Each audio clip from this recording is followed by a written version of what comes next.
Şimdi tabii bu çete grubu, bu HTŞ daha önce Alevilere yönelik bir soykırım saldırısı gerçekleştirdi ve bu saldırılar devam ediyor aslında. Şimdi biz Rakka'yı, Derezor'u, Tapka'yı, Kobani'yi, işte Haseki'yi, Kamuşçu'yu konuşuyoruz. Ama Laskiye tarafında, Tartus tarafında bu katliam zamana yayılmış şekilde sürüyor. Yani her gün hemen hemen bir iki kişi orada HTŞ güçleri tarafından öldürülüyor. Neden Suriye'nin ve dışarıdaki Aleviler, Kürtler bu konuda ortak bir tavır gösteremiyorlar veya daha güçlü bir ses çıkaramıyorlar bu soykırım girişimlerine karşı sizce? Öncelikle bir düzeltme yapayım. Demokratik Alevi Dernekleri Eş Genel Başkanlığı görevim devam etmiyor. Tamam. Devrettim. Ama şunu söyleyeyim, gerçekten günlerdir Rojava'daki gelişmeleri yakından takip ediyoruz. Artık bütün nefesimiz, bütün gözümüz, kulağımız orada ve gerçekten büyük bir üzüntü ve kaygıyla burayı izlemeye devam ediyoruz. Şunu söylemek isterim, 8 Aralık'ta yani 2024 8 Aralığında Jolani'nin Suriye'de iktidarı ele almasından bu yana aslında bugüne kadar deneyimlediğimiz görüntüler, manzaralar, biraz önceki söylediğiniz kafa kesme, hiçbir ahlaki, hiçbir uluslararası hukuka, vicdana sığmayan birçok katliam görüntüleriyle, katliam süreçleriyle bugüne geldik. Rojava aslında bugün itibariyle evet kuşatma altında, Kobani'yi kuşatıyorlar. Evet, Halep'te iki mahallenin girip böyle çok acımasız bir şekilde çok kısa sürede böyle çok bilinçli, çok önceden hazırlandığı belli olan bir planla arkadan vurularak yani çok ağır görüntülere de burada da maruz kaldık. Burada aslında şunu anlamak lazım. Hani hep dillendiriyoruz Türkiye'nin burada birlikte hareket ettiği, bu savaşı yönlendirdiği, bu savaşın tarafı olduğu. Evet, bu bir gerçeklik yani Şara'yı iktidara getiren güçler, belli güçler. Amerika bunun arkasında, İsrail evet son Paris'teki anlaşmayla beraber çok net bir şekilde bir uzlaşma sonucu buradaki Rojava'ya yönelmeye de göz yumdukları, hatta bu ortak plan dahilinde yapıldığını görmek lazım. Ben bireysel olarak şöyle düşünüyordum.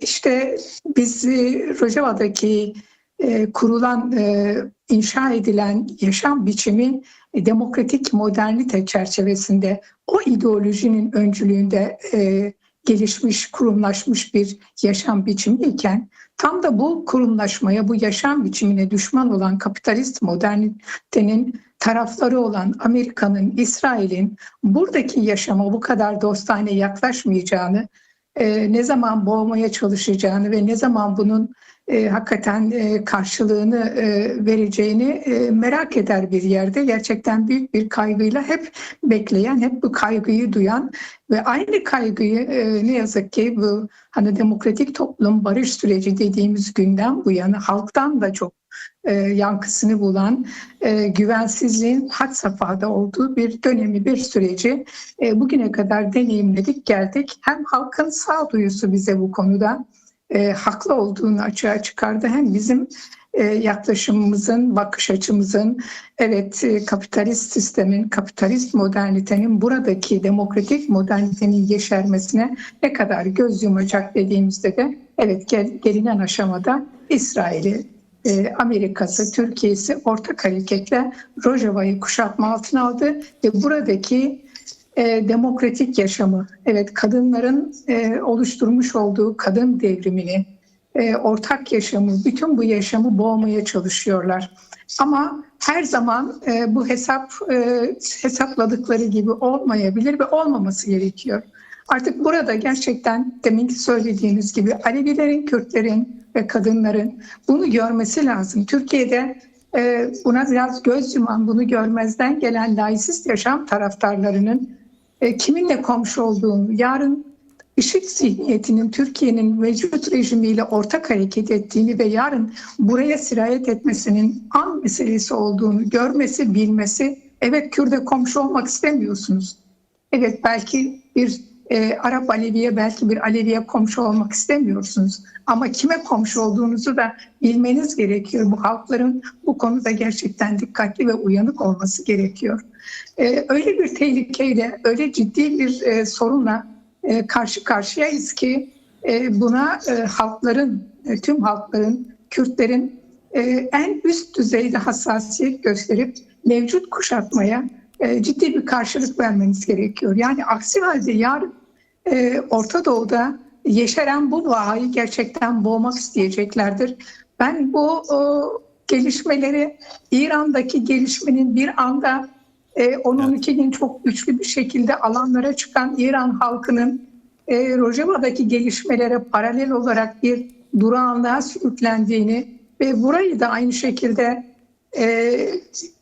Molla rejimine karşı çıkışın tepkilerini azaltmak ve buradaki kuşatmanın Türkiye'nin buradaki müdahalesinin hiçbirisinin tesadüf olmadığını, geçmişten günümüze 4 parça Kürdistan'da Arapların, evet Farsların ve Türklerin ortak bir şekilde Kürtlerin nerede ne kadar en ufak bir hak talebine karşı olduklarını, buna izin vermediklerini biliyoruz ve bugün de yine aynı ortak hareketi ne yazık ki gözlemliyoruz. Burada şunu algılamak lazım, artık kim dost, kim düşman, kiminle yan yana yürümek lazım. Tekrar bir gözden geçirmek gerekiyor. Kürt halkının dostlarını ve kiminle yol yürüyeceği konusunda bir kendilerini gözden geçirmesi gerekiyor. Hakeza Türkiye'deki Alevilerin aynı zamanda Suriye'deki Alevilerin de kimlerle yol yürümesi gerekiyor, ne yapması gerektiği konusunda bu mücadele ortaklığının, Kürt halkının, Alevilerin, gayrimüslimlerin, bütün yani mevcut iktidarlardan kendini korumak zorunda olan tüm halk ve inançların ortaklanması ve ortak mücadele etmesi, bu direnişe gerçekten çok güçlü katkı vermesi gerektiğine inanarak bu mücadeleye bu temelde çağrı yapmak isterim. Evet, çok zor günler, çok ağır günler ama şunu da söylemek lazım. En azından şu farkındalığı görüyoruz. Kim dost, kim düşman. Bu çok net bir şekilde açığa çıktı ve bu bağlamda da yeni bir hamlenin, yeni bir oluşumun, yeni bir mücadele hattının oluşacağına ve buna güç getirileceğine inanıyorum. Hem Avrupa'daki hem Türkiye çapındaki hem Rojava'daki direnişi selamlıyor, başarılar diliyorum. Hepimizin orada olması çağrısını da tekrarlamış olayım. Kadriye Doğan, çok teşekkürler. Programa katıldığınız, görüşlerinizi